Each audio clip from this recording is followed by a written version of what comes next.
Hello guys, இன்னைக்கு நாம ஒரு மிரட்டலான ஒரு எக்ஸாரிசம் பேய் படத்தை தான் பார்க்க போறோம். இந்த படத்தை ஆரம்பத்துல இருந்தே ஒரு மோட்ல செட் பண்ணிடுவாங்க. அதே மோட்ல தான் கடைசி வர கிளைமேக்ஸ் வர போகும். கொஞ்சம் கொஞ்சமா பயத்தையும் ஒரு வித பரபரப்பையும் என்ன ஆக போதோ அப்படிங்கிற ஒரு வித ஆர்வத்தையும் கொடுத்துருவாங்க. அதுவும் எக்ஸாரிசம் பத்தினதையும் கொரியன்ஸோட சாமனிஷத்தையும் பத்தினதையும் டீப்பா எக்ஸ்ப்ளோர் பண்ணிருக்காங்க. அது ரொம்பவே நல்லா இருக்கும். அதுதான் கிளைமேக்ஸ்ல ஒரு எனர்ஜெட்டிக்கான ஒரு கூஸ் பம்ப்ஸுமே கொடுக்கும். இந்த படத்தை நீங்க ஆரம்பத்துல இருந்து கடைசி வர பாருங்க. பிடிச்சிருந்துச்சுன்னா கமெண்ட்ல சொல்லுங்க. இந்த படத்தோட பேரு த டார்க் நன்ஸ். வாங்க நம்ம சீக்கிரமாவே இந்த படத்தோட கதைக்குள்ள போயிடலாம். படத்தோட ஓபனிங் சீன்ல ஒரு கார் ஒண்ணு ஃபேக்டரி மாதிரியான ஒரு இடத்துல வந்து நிக்குது. அதுல இருந்து ஒரு லேடி நன் மாதிரியான ஒருத்தவங்க கீழே இறங்குறாங்க. அதே மாதிரி உள்ள அந்த ஃபேக்டரிக்குள்ள ஒரு ஃபாதர் பேய் பிடிச்ச ஒரு பையனுக்கு பேய ஓட்டிக்கிட்டு இருக்காரு. அதாவது பேய் ஓட்டுறதுக்கான எக்ஸாரிசத்தை கிறிஸ்டின் முறைப்படி பண்ணிக்கிட்டு இருக்காரு. அப்ப பேக்ரவுண்ட்ல பாட்டு ஓடிக்கிட்டு இருந்த அந்த ரேடியோ கிராக் விடுது. அதை பார்த்து அந்த ஃபாதரும் மிரண்டு போக அந்த பேய் பிடிச்ச அந்த பையனை பயங்கரமா அதை பார்த்து சிரிச்சுக்கிட்டு இருக்கான். அப்படியே அந்த ஃபாதர் வச்சிருந்த அந்த சில்வர் செயினை பிடிச்சு இழுக்க அதை விட்டுறாம அந்த ஃபாதரும் சொல்லு நீ இதுக்கு இங்க வந்த அப்படின்னு கேட்க, அதுக்கு அந்த பையனை பிடிச்சிருக்க அந்த சாத்தானோ நீ தானே என்ன வர வச்ச அப்படின்னு சொல்ல, அப்ப அந்த பையனோட ஃபேமிலி போட்டோ ஒண்ணு கீழே விழுந்து உடையுது. அந்த ஃபாதரும் அந்த சாத்தான ஓட்ட போராடிக்கிட்டு இருக்க, அப்ப வெளியில நின்னுக்கிட்டு இருந்த அந்த சிஸ்டரும் கேஷுவலா சிகரெட்டை பத்த வச்சு பிடிச்சுக்கிட்டு இருக்காங்க. அப்படியே இங்க உள்ள அந்த ஃபாதர் பிடிச்சிருந்த அந்த செயின் அந்த அவரும் கீழே விழுந்து பயங்கரமா பயந்துகிட்டு பாத்துக்கிட்டு இருக்காரு. இன்னொரு பக்கம் அந்த ஃபாதருக்கு உதவியே வந்த அந்த அசிஸ்டன்ட் பயத்துல கீழே படுத்துக்கிட்டு பிரேயர் பண்ணிக்கிட்டு இருக்காரு. அப்ப வெளியில நின்னுக்கிட்டு இருந்த அந்த நன், இவங்க தான் நம்ம படத்தோட ஹீரோயின். அவங்களோட நன் கேப்பை எடுத்து மாட்டிக்கிட்டு மேல பார்த்து எதையும் யோசிச்சுட்டு அடுத்து கையில ஒரு கேன் எடுத்துக்கிட்டு நேரா உள்ள வராங்க. உள்ள அந்த பையனோட அம்மாவும் கவலையோட இருக்க, அவங்க கிட்ட ஹீரோயினோ நான் லிபரேஷனை சேர்ந்த சிஸ்டர் அப்படி சொல்லிட்டு மேல போக, அந்த எக்ஸாரிசம் நடக்கிற அந்த ரூமுக்கு வெளியில ஒரு குட்டி பன்னிக்குட்டி கட்டி கிடக்கு. அதுக்கு பக்கத்துல ஒரு டாக்டர் உள்ள கேட்கிற அந்த சத்தத்தை கேட்டு பயந்துகிட்டே உட்காந்துக்கிட்டு இருக்காரு. அப்ப அங்கே வந்த ஹீரோயினை பார்த்த அவரும் சிஸ்டர் கினியா வந்துட்டீங்களா அப்படின்னு சொல்ல, ஹீரோயினோ அவருக்கு வணக்கத்தை வச்சுட்டு அங்கிருந்த குட்டி மாதா சிலையை மட்டும் எடுத்துக்கிட்டு உள்ள போறாங்க. அந்த சாத்தான் பிடிச்ச அந்த பையன் சிரிச்சுக்கிட்டே ஹீரோயின் அப்படியே திரும்பி பாக்குறான். இன்னொரு பக்கம் அந்த அசிஸ்டன்டும் அந்த எக்ஸர்சைஸ் பண்ண அந்த ஃபாதர் தோல்ல குத்தி இருக்கிற அந்த கத்தியை பிடுங்க முடியாம கஷ்டப்பட்டுக்கிட்டு இருக்க, ஃபாதரும் வழியில துடிச்சுக்கிட்டு இருக்காரு. அப்ப உள்ள வந்து சேர் எடுத்து போட்டு உட்கார்ற ஹீரோனை பார்த்து அந்த பையனை பிடிச்சிருக்கிற அந்த சாத்தானோ என்ன தைரியம் இருந்தா நீங்க வந்திருப்ப அப்படின்னு மிரட்ட, அதுக்கு ஹீரோயினோ உன்னை முதல்ல கிளீன் பண்ணணும் அப்படின்னு சொல்லிட்டு தான் கொண்டு வந்த அந்த கேன் ஃபுல்லாவே நிறைய புனித நீர் தான் எடுத்து வந்திருப்பாங்க போல. அதை எல்லாத்தையுமே கொஞ்சம் கூட யோசிக்காம அந்த பொசஸ் பண்ணப்பட்ட அந்த பையன் மேல ஊத்துறாங்க ஹீரோயின். அவனும் பயங்கரமா கத்தி கதறான். உன்ன மாதிரி ஒரு பொண்ணு பேய் ஊட்டுறதுக்கு அலோ பண்ணவே மாட்டாங்களே அப்படி சொல்ல, அப்ப கத்தியை பிடுங்க ட்ரை பண்ணிக்கிற அசிஸ்டன்ட் கிட்ட ஹீரோயினோ எக்ஸர்சைஸ் முடிஞ்சாதான் உங்களால அதை பிடுங்கவே முடியும் அப்படி சொல்லிட்டு எனக்காக பிரேயர் பெல்ல அடிக்க முடியுமா அப்படின்னு ஹீரோயின் கேட்க, அசிஸ்டன்டும் அந்த பெல்ல எடுத்து அடிச்சு பிரேயர் பண்ண ஆரம்பிக்கிறாரு. ஹீரோயினுமே பிரேயர் பண்ணிக்கிட்டு அந்த சாத்தான் யாரு அப்படின்னு தெரிஞ்சுக்க ட்ரை பண்றாங்க. அந்த பையனுமே கதறி துடிச்சுக்கிட்டு இருக்கான். அதே நேரத்துல நமக்கு அந்த பையன் பொசஸ் பண்ணப்பட்டதுல இருந்து நடந்த எல்லாத்தையுமே கட்டுறாங்க. ஹீரோயின் பிரேயர் எல்லாம் சொல்லி முடிச்சதுக்கு அப்புறமா அமைதியான அந்த பையனோட உடம்புக்குள்ள இருக்கிற அந்த சாத்தானோ ஹீரோனை பார்த்து நீ சாக போற, ரொம்ப கொடூரமா சாக போற, நீ அடக்குன சாத்தானோட ரத்தம் எல்லாம் உன்னோட கருவறையில எதிரொலிக்கும், நீ நரகத்துக்கு அனுப்பின என்னோட சர்வன்ஸ் எல்லாம் நீ வசந்த காலத்தை தாண்ட மாட்டா அப்படி சொல்லி அனுப்பியிருக்காங்க அப்படி சொல்லி சிரிக்க, அதை கேட்ட ஹீரோனோ லூசு மாதிரி பேசாத அப்படி சொல்லிட்டு வாய்க்குள்ள எதைய வச்சு அமுக்க அந்த சாத்தானோட உடம்புல இருந்து ஓடி ஒளிஞ்சிருது. உடனே அந்த கத்தியும் கீழே விழ ஹீரோனோ அந்த பையனை பார்த்துட்டு அது மறுபடியும் ஓடி போச்சு அப்படின்னு அந்த அடிப்பட்ட ஃபாதரை பார்த்து சொல்றாங்க. இங்கேயே படத்தோட டைட்டில் போட்டு படத்தை ஓபன் பண்றாங்க. அப்படியே சிஸ்டர் மிச்சேலா அப்படிங்கிற ஹாஸ்பிட்டல்ல நர்ஸா இருக்கிற ஒரு பொண்ணை காமிக்கிறாங்க. இப்ப எக்ஸர்சைஸ் பண்ண அந்த பையனை ஒரு ஹாஸ்பிட்டல் அட்மிட் பண்ணிருக்காங்க போல. அவனை பார்த்த டாக்டரும் ஒரு நர்ஸும் அங்க இருக்கிற இன்னொரு லேடி பேஷண்ட் கிட்ட இவனை பார்த்தா நோயாளி மாதிரியே தெரியல, அவசரத்துக்கு உங்க ரூம்ல அட்மிட் பண்ண அலோவ் பண்ணதுக்கு தேங்க்ஸ் அப்படி சொல்லிக்கிட்டு இருக்காங்க. அவங்களும் இந்த பையனுக்கு பேய் பிடிச்சிருக்கா இல்லையான்னு தெரியல, ஆனா இது ஹாஸ்பிட்டல் கடவுளோட பாதுகாப்புல தான் இருக்கு அப்படி சொல்லிட்டு சந்தோஷப்படுறாங்க. அப்ப அந்த நர்ஸ் மிச்சேலாவும் அங்கே வந்து அந்த டாக்டர் கிட்ட இதுக்கப்புறம் இந்த பேஷண்ட் ஜூனை ஃபாதர் பவுல ட்ரீட் பண்ணுவாரு அப்படி சொல்லி கொடுக்க, அதுக்கு அந்த டாக்டரோ எது பேய் பிடிக்கிறதே ஒரு மூட நம்பிக்கை அப்படி சொல்லுவாரு. அந்த டாக்டரா நீங்க சொல்லுங்க சிஸ்டர் மிச்சேலா, மனுஷங்களை பேய் பிடிக்கிறதெல்லாம் உண்மையா அப்படின்னு கேட்க, என்ன பொறுத்த வரைக்கும் இந்த பையனுக்கு பர்சனாலிட்டி டிசார்டர் தான் பிரச்சனை, சரியான ட்ரீட்மெண்ட் கொடுத்த குணமாகிடுவான், இதே மாதிரி நிறைய கேசஸ் நம்ம பார்த்திருக்கோம் அப்படின்னு எதைய யோசிச்சு இப்படியே சொல்லிட்டு அங்கிருந்து போறாங்க. அப்படி அடுத்த சீன்ல அந்த ஃபாதர் பவுலாவும் அந்த பையனோட அம்மா கிட்ட நீங்க புத்த கோவிலையும் உதவி கேட்டீங்களா அப்படின்னு கேட்க, அதுக்கு அந்த பையனோட அம்மாவோ அங்க ஒரு ஃபேமஸான ஒரு மோங்கு இருக்காரு அப்படின்னு கேள்விப்பட்டேன், எப்படியாவது என்னோட பையனை சரி பண்ணிடலாம் அப்படின்னு நினைச்சேன் அப்படின்னு சொல்லிட்டு அழுகுறாங்க. அப்ப அந்த ஃபாதரும் இங்க பாருங்கம்மா, மனுஷங்களால புரிஞ்சுக்க முடியாத சில சம்பவங்கள்லாம் நடக்கும், அந்த மாதிரியான விஷயங்கள் எல்லாமே கோஇன்சிடென்ட் தான், ஆனா அதை வீக்கான மனுஷங்கள்லாம் ஒரு அமானுஷ்யமான விஷயமாகவும் மர்மமான விஷயமாகவும் நினைச்சுக்கிறாங்க. ஆனா அது எல்லாமே அப்படி கிடையாது, கடவுள் அவர் மேல உங்க பையன் வச்சிருக்கிற அந்த நம்பிக்கையை டெஸ்ட் பண்றாருன்னு நினைச்சுக்கோங்க அப்படின்னு சொல்லிட்டு அவர் எழுதின psychoanalysis and treatment of possession அப்படிங்கிற ஒரு புக்கை கொடுக்கிறாரு. இதை வச்சு பார்க்கும்போது ஃபாதர் பேய் பிடிக்கிற அப்படிங்கிறது எல்லாமே ஒரு மனநல பிரச்சனை அப்படிங்கறத நினைச்சு அதுக்கு ட்ரீட்மெண்ட் கொடுத்துக்கிட்டு இருக்காரு அப்படிங்கிறதும் புரியுது. உங்க பையனை சரி பண்ண மெடிடேஷன் தான் தேவைப்படுது அப்படி சொல்ல அதுக்கு அந்த அம்மாவும் ஃபாதர் ஆண்ட்ரியும் அந்த லிபரேஷனை சேர்ந்த சிஸ்டர் தான் எக்ஸாரிசம் பண்ணாங்க அப்படி சொல்ல என்ன ஒரு நன் எக்ஸாரிசம் பண்ணாங்களா அப்படின்னு அதிர்ச்சியா கேக்குறாரு. ஏன்னா கேத்தலிக் சர்ச் படி ஒரு நன் எக்ஸாரிசம் எல்லாம் பண்ணக்கூடாது. அதனால இப்ப ஹீரோனை கூப்பிட்டு பெரிய ஃபாதர்ஸ் எல்லாம் விசாரணை பண்ணிக்கிட்டு இருக்காங்க. ஆனா ஹீரோனோ ரோம்ல இருக்கிற ஃபாதர் கிம் இல்லனா ஃபாதர் சோயை கான்டாக்ட் பண்ணி இந்த எக்ஸாரிசம் விஷயமா பேசணும் அப்படின்னு ஹீரோனை சொல்ல அதுக்கு அந்த பெரிய ஃபாதரும் எக்ஸாரிசம் பண்றதெல்லாம் ஒன்னும் தப்பு இல்ல, ஆனா ஒரு நன்னா நீங்க பண்றதுன்னு இழுக்க உடனே ஹீரோனோ ஃபாதர் ஆண்ட்ரி தான் ஹெல்ப்புக்கு என்ன கூப்பிட்டாரு, அவர் தான் என்ன எக்ஸாரிசம் பண்ண சொன்னாரு அப்படின்னு சொல்றாங்க. ஆனா அந்த சபையோட தலைவரோ இந்த சபை அதுக்கு ஒத்துக்காது, நீங்க உங்களோட கான்வென்ட்டுக்கு போய் வெயிட் பண்ணுங்க அப்படின்னு சொல்ல நம்ம லேட் பண்ண அந்த பையனை பிடிச்சிருக்க அந்த சாத்தானை விரட்ட ரொம்பவே கஷ்டமாயிடும். அந்த பையனை இந்த விஷயத்துல கவனிக்காம தனியா வர்றது அந்த பையனை கொல்றதுக்கு சமம் அப்படின்னு சொல்லிட்டு போறாங்க. ஹீரோன் போனதுக்கு அப்புறமா சபையோட தலைவர்கிட்ட மத்தவங்களும் இந்த நன் பண்ற எக்ஸாரிசம் எஃபெக்டிவா இருக்கும் அப்படின்னு சொல்றாங்க. அப்படி சொல்ல என்ன இருந்தாலும் இவங்க ஒரு நன்னு தான் அப்படின்னு அவரும் சொல்றாரு. அப்படியே அடுத்த சீன்ல ஹீரோனோ ஃபாதர் ஆண்ட்ரிய பார்க்க வந்திருக்காங்க போல. ஹீரோனோ வீட்டுக்கு வந்ததுக்கு அப்புறமா என்ன பிளான் அப்படின்னு கேட்க அதுக்கு அவரும் எல்லாருக்குமே இங்கிலீஷ் கத்து கொடுக்கலாம்னு இருக்கேன் அப்படின்னு சொல்ல அப்படியே அந்த பையன் ஜூனோட பொருட்களை ஹீரோன் கிட்ட கொடுக்கறாரு. ஹீரோனோ அந்த பையனோட ஃபைல பார்த்துட்டு அந்த பையன் சூசைட் பண்ணலாம் ட்ரை பண்ணிருக்கானா அப்படிங்கறத பாக்குறாங்க. ஆமா அப்படி பண்ணா எல்லாமே முடிஞ்சிடும் அப்படின்னு நினைச்சிருக்கான் அப்படின்னு அந்த ஃபாதர் ஆண்ட்ரியும் சொல்ல அப்படியே அந்த பையன் சூசைட் பண்ண ட்ரை பண்ணதை காட்டுறாங்க. இங்க ஃபாதர் ஆண்ட்ரியும் சத்தம் மட்டும் அந்த சாத்தானை அழிக்க முடியாது அப்படின்னு அந்த பையனுக்கு தெரியல, அந்த சாத்தானை அவ்வளவு ஈஸியா நம்மளால ஹேண்டில் பண்ண முடியாது அப்படின்னு சொல்ல அப்ப ஹீரோனோ அந்த பையன் பேய் பிடிச்சிருந்தப்ப வரைஞ்ச டிராயிங்கிள் எல்லாத்தையுமே பாக்குறாங்க. இதே மாதிரி நம்ம ஒரு கேஸை டீல் பண்ணிருக்கோம், உனக்கு ஞாபகம் இருக்கும், அந்த அனுமதி வாங்காத அந்த எக்ஸாரிசத்தோட ரெக்கார்ட்ஸ் எல்லாத்தையுமே நாம அழிச்சிட்டோம், இது கண்டிப்பா அந்த 12 தீய ஆவிகள்ல ஒன்னாதான் இருக்கணும் அப்படின்னு சொல்றாரு. இப்படி ஹீரோன் எல்லாத்தையுமே கேட்டுட்டு அங்கிருந்து கிளம்புறாங்க. ஆனா ஹீரோன் கிளம்பின உடனே அந்த ஃபாதர் ஏதோ வித்தியாசமா நடந்துக்கிற மாதிரி காட்டுறாங்க. அடுத்த சீன்ல ஹீரோனோ ஹாஸ்பிட்டலுக்கு உடம்பு எல்லாத்தையுமே செக் பண்ண வந்திருக்காங்க. அப்பதான் ஹீரோனுக்கு ஒரு அதிர்ச்சியான விஷயமே தெரிய வருது, அவங்களுக்கு கருப்பையில கேன்சர் இருந்திருக்கு, அது இப்ப அவங்களோட உடம்பெல்லாம் பரவ ஆரம்பிச்சிருச்சு. அதனால ஹீரோன் சீக்கிரமாவே சாக போறாங்க போல. அதை நினைச்சு ஹீரோன் ஃபீல் பண்ணியே உட்கார்ந்துகிட்டு இருக்கும் போது அது ஃபாதர் பவுலா இருக்கிற அந்த ஹாஸ்பிட்டல் தான் போல. அதனால ஹீரோனோ நான் ஃபாதர் பவுலாவை மீட் பண்ணணும் அப்படின்னு ஒரு நர்ஸ் கிட்ட கேட்டு மீட் பண்றாங்க. அப்புறம் எக்ஸாரிசம் அப்படிங்கிறது அந்த டைம்ல தேவைப்படுச்சு, ஆனா அது இப்ப கரப்டட் ஆயிடுச்சு, தீய சக்தி அழிக்கிற அளவுக்கு சக்தி இருக்குன்னு சில பேர் தங்களை தானே நினைச்சுக்கிறாங்க, அவங்களுக்கு டார்க் நன்னு கூட பேர் இருக்கு அப்படின்னு கூட கேள்விப்பட்டிருக்கேன் அப்படின்னு ஹீரோனை பத்தி தான் பேசுறாரு. ஏன்னா ஹீரோனுமே எக்ஸாரிசம் எல்லாம் பண்ற ஒரு டார்க் நன் தான். உங்களை மாதிரியான ஆட்களுக்கு எல்லாம் நார்மல் மனுஷங்களை விட திமிரு கொஞ்சம் அதிகமா தான் இருக்கும். நார்மலா இல்லூஷனை நீங்க மிராக்கல் அப்படின்னு சொல்லுவீங்க, அப்படிதான் ஜூனுக்கும் அவனோட ஸ்கூல்ல அவனுக்கு நடந்த கொடுமையால இல்லூஷனை கிரியேட் பண்ணிருக்கான், அவனுக்கு பேயெல்லாம் பிடிக்கல அப்படி சொல்றாரு. இவங்க இப்படி பேசிக்கிட்டு இருக்கும் போதே அந்த பையன் இருக்கிற அந்த ரூமை காட்டுறாங்க. அவனோட அம்மா ரொம்பவே சோகமா உட்காந்துக்கிட்டு இருக்க அப்ப அந்த அம்மாவுக்கு ஒரு கால் வருது, அதை எடுத்து அவங்களும் பேச ஆரம்பிக்கிறாங்க. அப்படி எங்க ஹீரோனோ அந்த ஃபாதர் கிட்ட எதுவா இருந்தாலும் அந்த பையனை காப்பாத்துறது தான் நமக்கு முக்கியம், அவனுக்கு ட்ரீட்மெண்ட் தான் வேணும், அவனுக்கு எக்ஸர்சைஸ் எல்லாம் பண்ணணும் அவசியம் இல்லை அப்படின்னு டாக்டர் சொல்ல மெடிக்கல் ரிப்போர்ட் இல்லைன்னா அனுமதி இல்லாத எக்ஸர்சைஸ் பண்றதுக்கே அனுமதிக்க மாட்டாங்க, அவன் சைக்காட்ரிக் ட்ரீட்மெண்ட்ல இருந்திருக்கான், அதுக்கு ரிப்போர்ட்லாம் இருக்காதுன்னு ஹீரோனை சொல்ல நான் அந்த கேஸை முன்னாடியே எடுத்திருக்கணும், இப்ப அவன் என்னோட ட்ரீட்மெண்ட்ல இருக்கான் அப்படின்னு டாக்டர் சொல்ல அதுக்கு ஹீரோனோ லேட் பண்ணா அவனோட உயிருக்கே ஆபத்து, அவசரப்பட்டு எக்ஸர்சைஸ் பண்ணாலும் அவனோட உயிருக்கு அது ஆபத்து தான், இதுக்கு முன்னாடி இதே மாதிரி நடந்திருக்கு அப்படின்னு டாக்டர் சொல்றாரு. அதே நேரத்துல கால் பேசிக்கிட்டு இருக்கிற அந்த பையனோட அம்மாவும் அந்த கால் பண்ணாங்கல்ல அவங்கள்ட்ட கடன் வாங்கியிருப்பாங்க போல, அதனால அவங்களும் பணத்தை எப்ப கொடுக்க போற அப்படின்னு திட்டிட்டு உன்னோட பையனை உன்னால சரி பண்ணவே முடியாது, நீ ஒண்ணு உன்னோட உடம்ப வித்து இல்லைன்னா உன்னோட உடல் உறுப்பை வித்தாவது பணத்தை தாஅப்படின்னு அசிங்கமா பேசவும் ஏற்கனவே டிப்ரெஷன்ல இருக்கிற அந்த பையனோட அம்மா இப்போ ரொம்பவே மனசு உடைஞ்சு போயிடுறாங்க. நேரா பக்கத்துல இருந்த கூர்மையான ஒரு கம்பி மாதிரி ஒண்ணு எடுத்துக்கிட்டு தன்னோட பையனை பார்த்துக்கிட்டே மேல இருக்கிற ஜீசஸ் சிலுவையை பார்த்துட்டு அவங்களே குத்திக்கிற மாதிரி சத்தம் கேக்குது. இங்க ஃபாதரும் அந்த பையன் என்னோட ட்ரீட்மெண்ட்ல இருக்கிற வரைக்கும்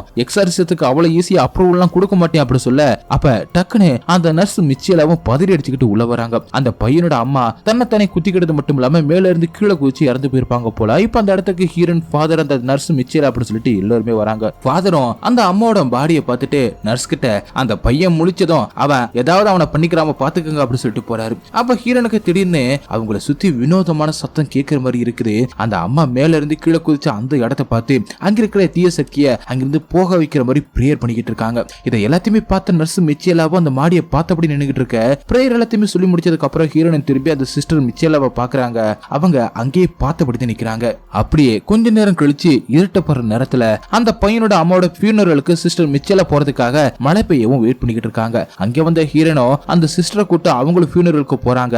அடுத்து ரெண்டு பேருமே ஒரே ரெஸ்டாரண்ட்ல சாப்பிட்டுக்கிட்டு இருக்கும் போது ஹீரோனோ என்னால தீய சக்தியோட தீய ஆவிகளோட சப்தங்களை கேட்க முடியும், என்ன மாதிரிதான் நீ அப்படின்னு எனக்கு தெரியும், எனக்கு சப்தம் அப்படி ஒவ்வொருத்தவங்களுக்கும் ஒரு மாதிரி இருக்கும். இது ஒரு சைக்கிக் எபிலிட்டி. உனக்கு எப்படி சப்தமா கேக்குமா இல்ல கண்ணாடியை பாப்பியா? இது ஒரு கடவுள் கிஃப்ட். ஷாமனிசத்தை ஃபாலோ பண்ணாதவங்க தான் நன்சா மாறுறாங்க. அதுக்காக தானே நீங்க ஹாஸ்பிட்டல்ல ஒர்க் பண்றீங்க அப்படின்னு பேச ஆரம்பிக்க சிஸ்டர் மிச்சேலாவும் நீங்க அதிகமா பேசுறீங்க அப்படி சொல்ல, அதுக்கு ஹீரோனோ அந்த பையனுக்கு அவங்க அம்மாவோட ஃபியூனரல் முடியறதுக்கு முன்னாடி நம்ம எக்ஸர்சைஸ் பண்ணியாகணும், இல்லனா அந்த பையனை நம்மளால காப்பாத்தவே முடியாது அப்படின்னு சொல்லிட்டு அந்த பையனோட டிராயிங்ஸ் எல்லாத்தையுமே அந்த சிஸ்டர் கிட்ட கொடுத்துட்டு, ஃபாதருக்கு சந்தேகம் வராத மாதிரி எனக்கு ஹெல்ப் பண்ணா போதும், உங்களை எக்ஸர்சைஸ் எல்லாம் பண்ண சொல்லல, அந்த பையனை வெளியில கூட்டிட்டு வர ஹெல்ப் பண்ணுங்க, இத பார்த்துட்டு முடிவு பண்ணுங்க அப்படி சொல்லி கொடுக்க அத அந்த சிஸ்டரும் எடுத்துக்கிட்டு அங்கிருந்து நடந்து போய்கிட்டு இருக்காங்க. அடுத்து வீட்டுக்கு வந்த சிஸ்டர் மிச்சேலாவும் அந்த பையனை பேய் ஓட்டுனப்ப ரெக்கார்ட் பண்ண ரெக்கார்டிங்ஸ், ஃபைல்ஸ், டிராயிங்ஸ் அப்படின்னு எல்லாத்தையுமே பாக்குறாங்க. அடுத்து அந்த ஃபாதர் ஃபவுல எழுதின அந்த புக்கை எடுத்து ஓபன் பண்ணி அதுக்குள்ள இவங்க சோசியம் பார்க்குற டாரட் கார்டை வச்சிருக்காங்க போல.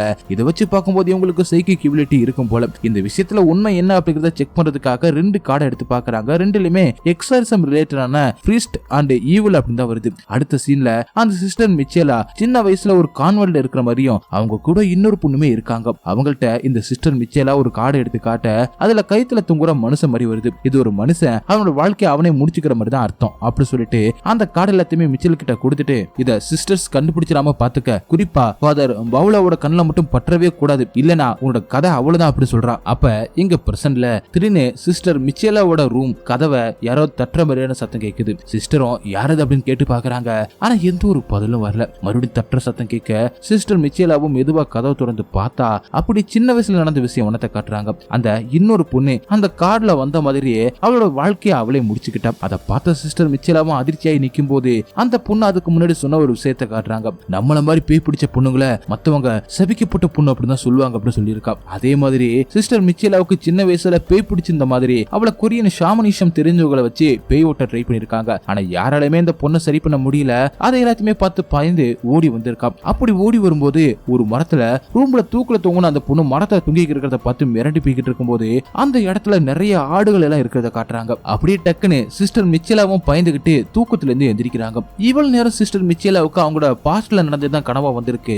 அடுத்த செகண்டே அவங்களுக்கு ஹீரோன் கால் பண்ணி, நீ எதை நினைச்சு அழுதுகிட்டு இருக்கியோ அதை பத்தி தான் இப்ப கனவு வந்துச்சு, உனக்கு கனவுல ஆடு வந்திருக்கணுமே எனக்கு நல்லா தெரியும், எல்லாமே முடிஞ்சிருச்சு அப்படின்னு நினைச்சியா அப்படின்னு கேக்குறாங்க. அதாவது சிஸ்டர் மிச்சேலாவும் பேய் பிடிச்சதுனால பாதிக்கப்பட்டிருப்பாங்க போல. அவங்களுக்கு ட்ரீட்மெண்ட் எல்லாம் கொடுத்து சரி பண்ணது ஃபாதரும் டாக்டருமான பவுலோ தான். சிஸ்டரும் தான் சரியாயிட்டோம் அப்படின்னு இத்தனை நாளா நினைச்சுட்டு இருந்திருக்காங்க. ஆனா இப்ப அவங்களுக்கு எல்லாமே புரியுது. அதனால அந்த பையனுக்கு ஹெல்ப் பண்ணணும் அப்படின்னு ஹீரோன் கூட அந்த பையனை கூட்டிகிட்டு போறாங்க. இப்ப ஹீரோனோ வேற எந்த ஒரு ஃபாதர் எல்லாம் பார்க்க போகல.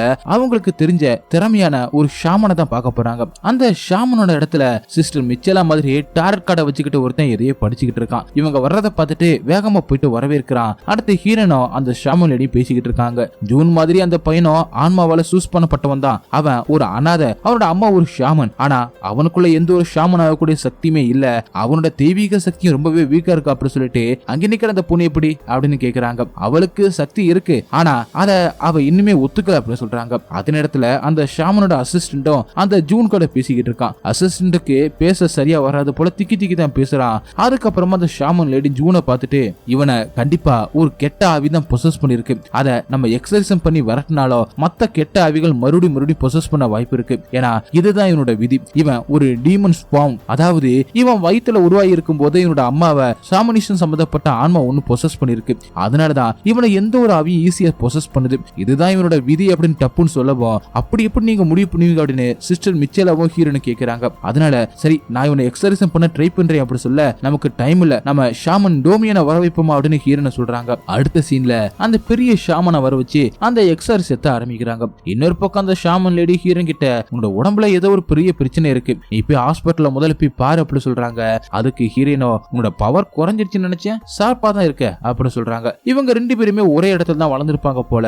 ஹீரோன் நன்ஸ் ஆகிறதா தேர்ந்தெடுத்திருக்காங்க. ஆனா அந்த ஷாமன் லேடி ஷாமன் ஆயிட்டாங்க போல. அடுத்து ஜூனை எக்ஸர்சைஸ் பண்றதுக்கான ப்ரொசீஜர் எல்லாத்தையுமே பண்றாங்க. அடுத்து ஹீரோனோ சிஸ்டர் மிச்சேலாவும் அந்த பையனை தண்ணிக்குள்ள கூட்டிட்டு போக, சில பேர் கட்டியிருந்த கோழி எல்லாத்தையுமே தண்ணிக்குள்ள தூக்கி போடுறாங்க. அதே மாதிரி கல்லையுமே தூக்கி போடுறாங்க. அந்த ஷாமன் லேடியும் பேய் ஊற்ற சடங்க ஆரம்பிக்கிறாங்க. இப்ப அந்த பையனோட உடம்புக்குள்ள அந்த சாத்தான் வந்துருச்சு போல.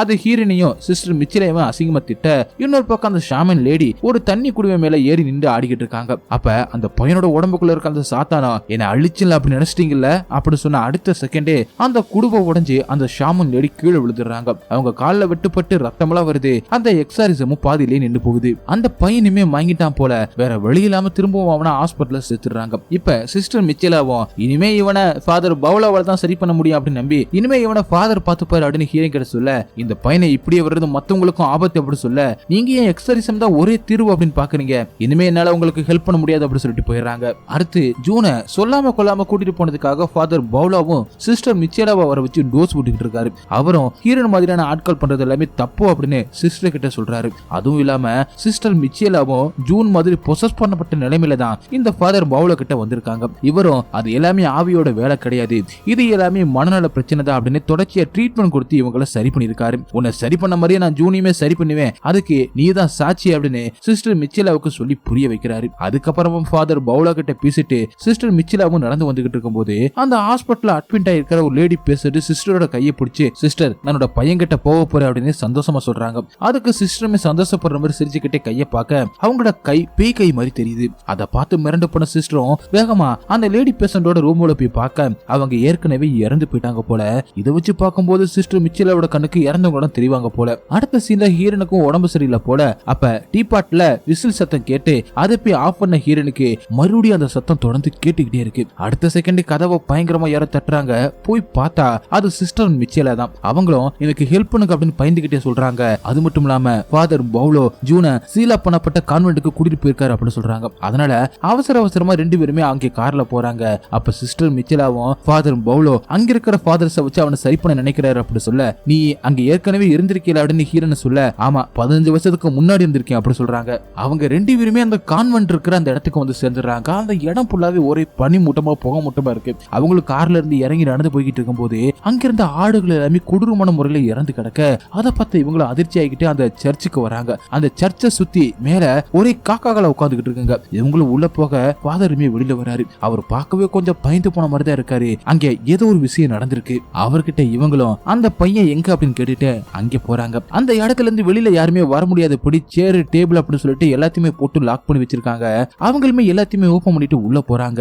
அங்க அந்த பையனை கட்டி போட்டு வச்சிருக்காங்க. அந்த பையனை பிடிச்சிருக்கிற அந்த சாத்தானும் இவங்க ரெண்டு பேரும் மறுபடியும் வந்துட்டாங்களா, என்னைய அந்த ரெண்டு பொண்ணுங்க மாதிரி நினைச்சு அப்படின்னு ஃபாதரை பார்த்து கேட்டுட்டு, நீ வரும்போது இறந்து போனவனோட ஃப்ரெண்ட பாத்தி அப்படின்னு மிச்சேலா கிட்ட சொல்லிட்டு ஃபாதர் மிச்சேலா கிட்ட ஜூனை நான் காப்பாத்துவேன் அப்படின்னு சொன்னதை சொல்லி காட்டி ஃபாதரை அவமானப்படுத்துது அந்த சாத்தான். அது மட்டும் இல்லாம நான் இல்லவே இல்ல அப்படி சொல்லி எல்லாருமே ஏமாத்தி நீ வாங்கின அந்த பேரை அழிப்பேன், உன் குடும்பத்தையுமே அழிப்பேன் அப்படி சொன்ன உடனே ஃபாதரும் அவரோட கையால அவரோட கழுத்தை நெருக்கி ஆரம்பிச்சிடறாரு. சிஸ்டர் மிச்சேலாவும் ஃபாதரை காப்பாத்த ட்ரை பண்ண ஹீரோனும் ஜீசஸோட ஒரு சொட்டு ரத்தம் கெட்ட ஆவிகளை அழிக்கிற மாதிரி தன்னோட ரத்தத்தை புனித நீர்ல விட்டுக்கிட்டு இருக்கும் போதே அதை தடுக்கிறதுக்காக அந்த சாத்தானும் பின்னாடி இருக்கிற பெரிய சிலுவைய அந்த பையன் மேல விழ வைக்க போக ஹீரோனை எப்படியே போய் காப்பாத்துறாங்க. ஆனா அந்த சாத்தான் டக்குன்னு ஹீரோனோட கழுத்தை நெரிச்சு கொல்ல பார்க்க அதை பார்த்த சிஸ்டர் மிச்சேலாவும் எப்படியோ அந்த புனித நீரை அந்த பையன் மேல ஊத்திடுறாங்க.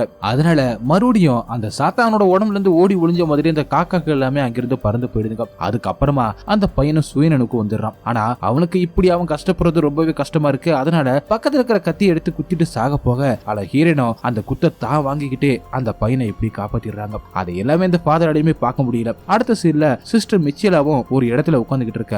அங்கே வந்த ஹீரோனும் அந்த பையனை காப்பாத்தினதே இந்த மந்திர கார்டு தான் அப்படி சொல்லி கொடுக்க, சிஸ்டரும் இந்த எக்ஸர்சைஸை சரியா முடிக்கிறதுக்கான கீ என்ன அப்படின்னு கேட்க, அந்த மான்ஸ்டரோட உண்மையான பேரை நம்ம கண்டுபிடிக்கணும் அப்படின்னு ஹீரோன்னு சொல்றாங்க. அடுத்த சீன்ல ரெண்டு பேருமே அந்த டாரட் கார்டை யூஸ் பண்ணி அந்த எக்ஸர்சைஸை முடிக்கிறதுக்கான வழியை கண்டுபிடிக்க ட்ரை பண்றாங்க. அதை வச்சு இவங்களுக்கு ஒரு ஹிண்ட் கிடைக்குது. அதாவது அந்த எக்ஸர்சைஸை பண்ணி முடிக்கிறதுக்கு இவங்க ரெண்டு பேரையுமே தாண்டி இன்னொரு ஆளும் தேவைப்படுது அப்படின்னு சொல்லிட்டு இப்ப ஃபாதர் ஆண்ட்ரிய பார்க்க வந்திருக்காங்க. ஆனா அவருமே ஒரு சாத்தானால பொசஸ் பண்ணப்பட்ட மாதிரி தான் இருக்காரு. அதனால இது எல்லாமே இவங்களை டைவர்ட் பண்ண நடக்குதா என்னன்னு சரியா தெரியல.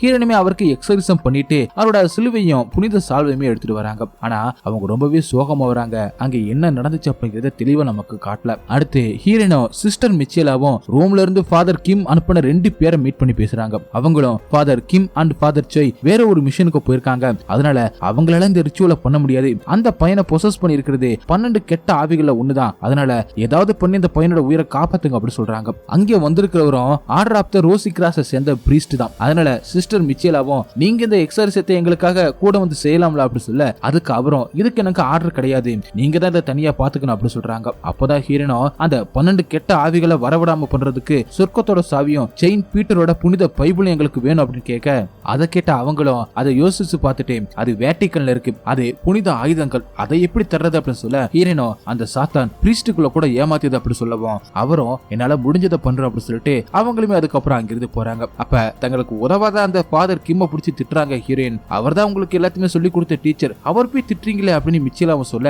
அதுக்கு ஹீரோயினோ நீயுமே ஒரு நாள் என்னையுமே திட்டக்கூடிய ஒரு சூழல வரும் அப்படின்னு சொல்லிட்டு போறாங்க. இவங்க ரெண்டு பேரையுமே தாண்டி மூணாவதா இவங்கள மாதிரியே ஒரு ஆளு தேவைப்படுது. அதுக்காக ரூம்ல இருந்து உதவி கிடைக்கும் அப்படின்னு நினைச்ச ஹீரோனுக்கு எதுவுமே கிடைக்கல. அதனால இப்ப அந்த ஷாமன் லேடியை தேடி வந்து விஷயத்த சொல்லி அவங்களே அந்த மூணாவது ஆளா வர சொல்ல, ஆனா அவங்களும் என்னைக்கு அந்த எக்ஸர்சைஸை வச்சுக்கலாம் அப்படின்னு எல்லாத்தையுமே குறிச்சு சொன்னவங்க அன்னைக்கு எங்களோட குடும்பத்தோட முன்னோர்களோட ஆவிகள் எல்லாமே பிஸியா இருப்பாங்க. ஏன்னா அன்னைக்கு எலெக்ஷன் டே, எல்லா ஷாமன்ஸும் பணக்காரங்களோட பிஸியா இருப்பாங்க அப்படின்னு சொல்லிட்டு அவங்களுமே வரல அப்படின்னு சொல்லாம சொல்றாங்க. ஏன்னா இந்த எக்ஸர்சைஸால உயிருக்கே ஆபத்து வரும் அப்படின்னு பயந்துதான் பின்வாங்குறாங்க அப்படின்னு இவங்களுக்கு புரியுது. அடுத்த சீன்ல ஹீரோயினோ இப்ப அந்த பிஷப் சபையோட தலைவரை பார்க்க வந்திருக்காங்க. ஹீரோயினோ ஜூனுக்கு நடத்த போற அந்த அன்அபிஷியல் எக்ஸர்சைஸுக்கு ரோம்ல இருந்து அனுமதி கொடுத்துட்டாங்க அப்படின்னா, ஆனா அந்த எக்ஸர்சைஸ்ல ஃபாதர் பவுலவும் கூட இருப்பாரு அப்படின்னும் அவர்கிட்ட தான் அந்த புனித ஆயுதங்களை ஒப்படைப்பாங்க, அதனால அவர்கிட்ட அதை வாங்கிக்கங்க அப்படின்னு சொல்றாரு. ஆனா ஹீரோனோ அவர் ஒழுங்கா எங்களுக்கு சப்போர்ட் பண்ணவே மாட்டாரு அப்படின்னு ஹீரோன் என்னதான் சொன்னாலும் அந்த தலைவர் கேட்கிற மாதிரியே தெரியல. இதைத்தான் நீங்க ஃபாலோ பண்ணி ஆகணும் அப்படின்னு சொல்லவும் ஹீரோனுமே வேற வழி இல்லாம அங்க இருந்து கிளம்புறாங்க. அடுத்து அந்த எக்ஸர்சைஸ் நடக்க போற அந்த நாளை காட்டுறாங்க. சிஸ்டர் மிச்சிலாவும் எந்திரிச்சு அதுக்காக கிளம்புறாங்க.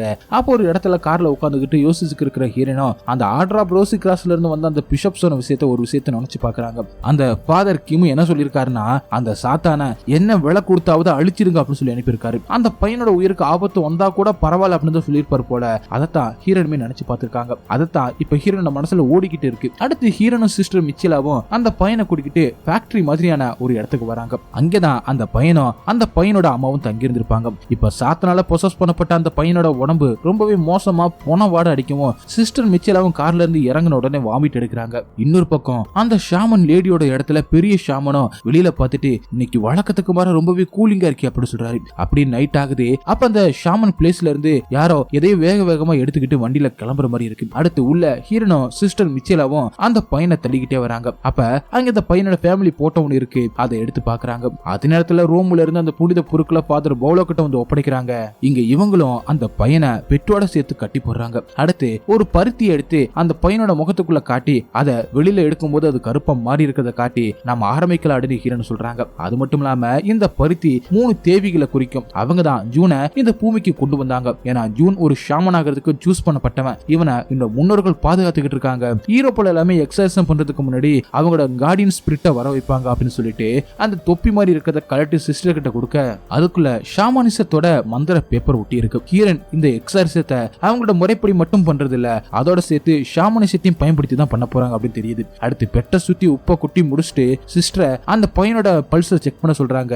அப்படி அந்த சிஸ்டரும் செக் பண்ணும்போது திடீர்னு அந்த பையன் முழிக்க சிஸ்டரும் பயந்து போயிடுறாங்க. அடுத்து அங்க வந்த ஃபாதரும் அந்த புனித பொருட்கள் எல்லாத்தையுமே ஹீரன் கிட்ட ஒப்படைச்சிட்டு அவங்களுக்கு சில பிரேயர் எல்லாம் பண்ணிட்டு அவங்களுக்கு பாவ மன்னிப்பு எல்லாம் கொடுத்துட்டு அந்த புனித சால்வியை ஹீரனுக்கு போட்டுட்டு அவருமே அங்க இருந்து கிளம்புறாரு. அடுத்து சிஸ்டர் மிச்சலாவும் பேக்ரவுண்ட்ல ஒரு ஜீசஸ் மியூசிக்க போட்டு விட இப்ப ஹீரனும் சிஸ்டர் கிட்ட அந்த சாத்தனோட பேரை மட்டும் தெரிஞ்சுக்கிட்டோம்னா எல்லாமே முடிஞ்சிருச்சு. அதோட கண்ணை மட்டும் நேருக்கு நேரா பார்க்காத, உனக்கு ஏதாவது விஷுவலா தெரிஞ்சிச்சுன்னா நெருப்புக்கு பின்னாடி போயிடு, இல்லனா எனக்கு பின்னாடி வந்துடு, உடனே பிரேயரை ஆரம்பி அப்படி சொல்லவும் சிஸ்டர் மிச்சலாவும் பிரேயரை ஆரம்பிக்கிறாங்க. ஹீரனுமே அந்த பையனோட மூஞ்சில வெளிச்சம் போடுற மாதிரி லென்ஸை வைக்க அவனோ எனக்கு இப்ப வெதுவெதுப்பா இருக்கு, நெருப்பை மூட்டினதுக்கு தேங்க்ஸ், என்னோட அம்மா எங்க, நான் அவங்கள பார்க்கணும், என்னோட கட்டை அவுத்து விடுங்க அப்படி சொல்லிக்கிட்டு இருக்க. ஹீரனோ அந்த பையனை பொசஸ் பண்ணிருக்கிற சாத்தன் கிட்ட நீ உன்னோட பேரை மட்டும் சொல்ல மாட்டேல அப்படின்னு கேட்க அதுக்கு அவனை அசிங்கமா திட்டுறான். சிஸ்டர் மிச்சிலாவும் தொடர்ந்து பிரேயர் பண்ணிக்கிட்டே இருக்காங்க. அந்த சாத்தானோ கட்டை அவுக்க வைக்கிறதுக்காக அந்த பையன் பேசுற மாதிரி தொடர்ந்து பேசிக்கிட்டே இருக்கான். உடனே ஹீரனோ பெரிய சிலுவையை எடுத்து அவன் மேல வச்சு பிரேயரை சொல்ல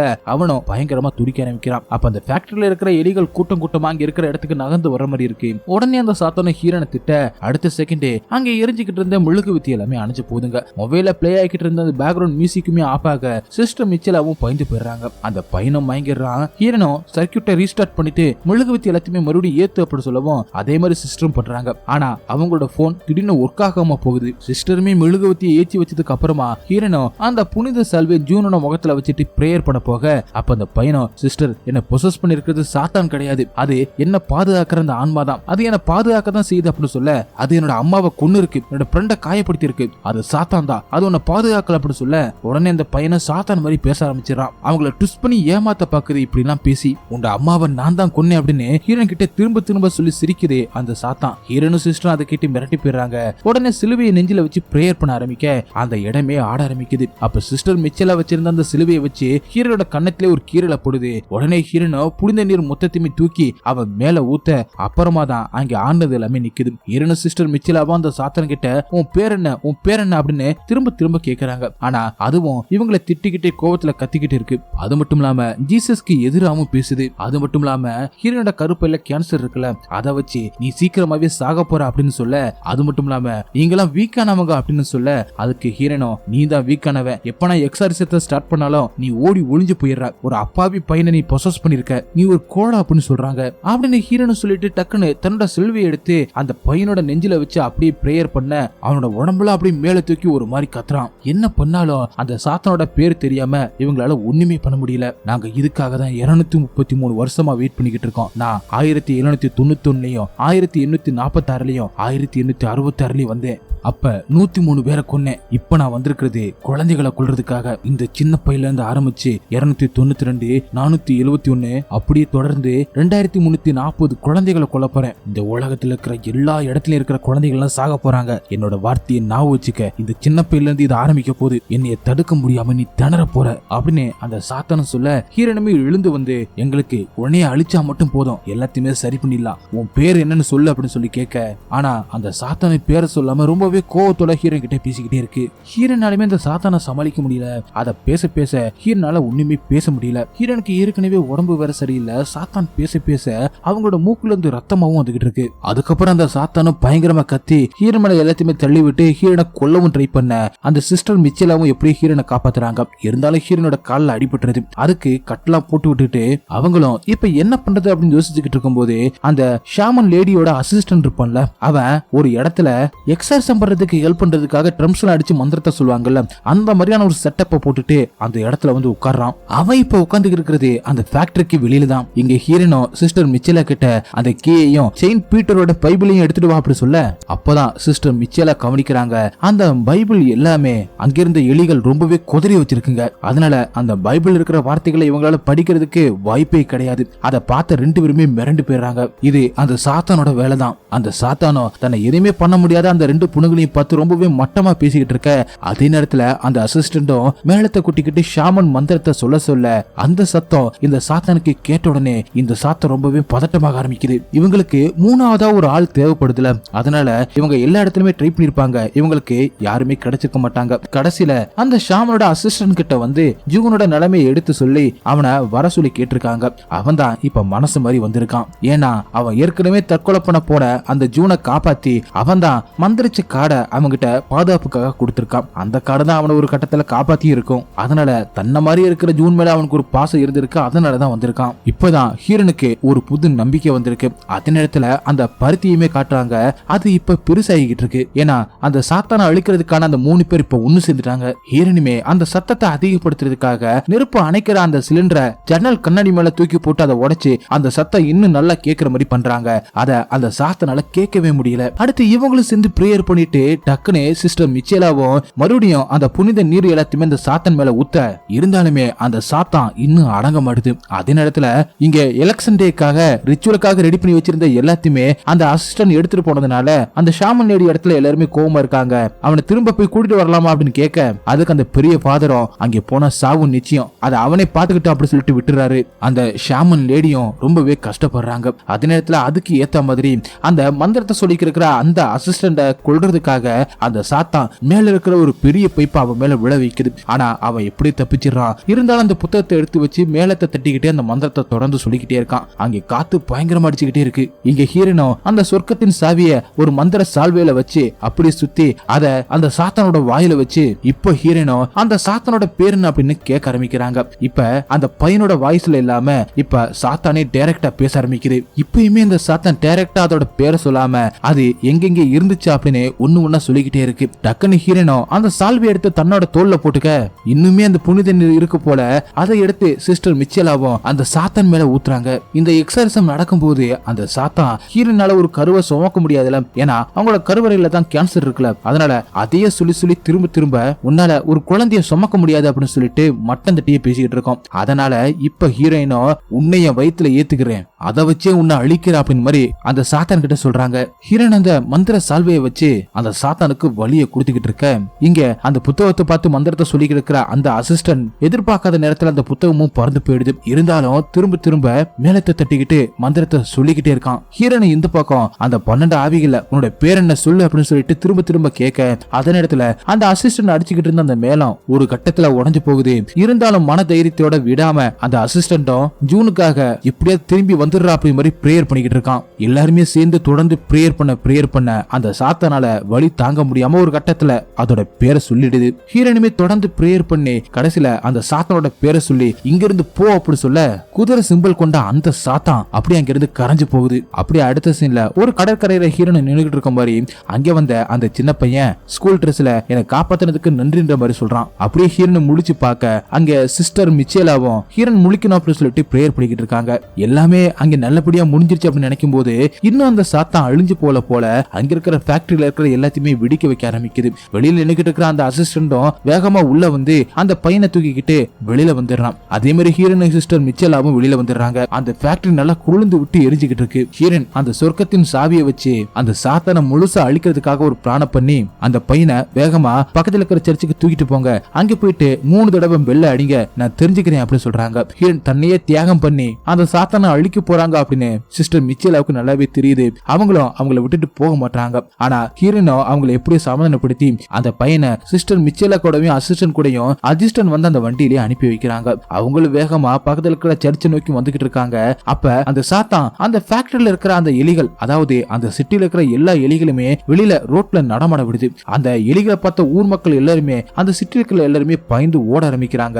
அதனால டிராபிக் ஆரம்பிக்குது. அதனால இவங்களால அந்த சர்ச்சை நோக்கி வேகமா போக முடியல. இது தெரிஞ்சுக்கிட்ட அந்த அசிஸ்டன்டும் அந்த பையனை தூக்கிக்கிட்டு மிச்சிலாவும் கூட்டிக்கிட்டு நடந்து போக ஆரம்பிக்கிறான். ஆனா அவனுக்கு அடிபட்டு இருக்கிறதுனால ஒரு கட்டத்துல அவனால நடக்க முடியல. அதை பார்த்த சிஸ்டர் மிச்சேலாவும் பக்கத்துல இருக்கிற சர்ச்சை பார்த்துட்டு வேகமா அவங்க மட்டும் கால்ல அடிபட்டதோட நொண்டிக்கிட்டு வேகமா போறாங்க. அந்த சர்ச்சுக்கு போயிட்டு அங்க இருக்கிற பெல்ல கஷ்டப்பட்டு 3 தடவை அடிச்சிடுறாங்க. அந்த சத்தம் ஹீரனுக்கு கேக்குது. அவங்களும் உள்ள போறாங்க. அந்த சாவி மூலமா அந்த சாத்தான தன்னோட வயித்துல ஏத்துக்கிறாங்க. ஹீரனுமே இப்ப கற்பமாயிர மாதிரி தெரியுது. பெல் எல்லாத்தையுமே அடிச்சு முடிச்சதுக்கு அப்புறம் திரும்ப மிச்சேலாவும் அந்த பையன் விழுந்து கிடந்த அந்த இடத்துக்கு வர அவங்கள ஆம்புலன்ஸ்ல இப்ப ஏத்திக்கிட்டு இருக்காங்க. அங்கதான் அசிஸ்டன்ட் இருக்கான். அவங்க எல்லாமே நல்லா இருக்காங்க அப்படிங்கிறத பார்த்ததுக்கு அப்புறம் மிச்சேலாவும் திரும்ப ஹீரனை காப்பாத்துறதுக்காக வேகமா போறாங்க. ஹீரனை சிஸ்டர் மிச்சேலாவும் தடுக்கலாம் அப்படின்னு நினைச்சாலும் கால்ல அடிபட்டதுனால அவங்களால ஒரு கட்டத்துல நடக்க முடியாம கீழே விழுந்துடுறாங்க. அங்க ஹீரனோ அந்த சாத்தானை அழிக்கிறதுக்காக அந்த சாத்தானை தன்னோட கருப்பையில ஏத்துக்கிட்டு தன்னைத்தானே தியாகம் பண்ணி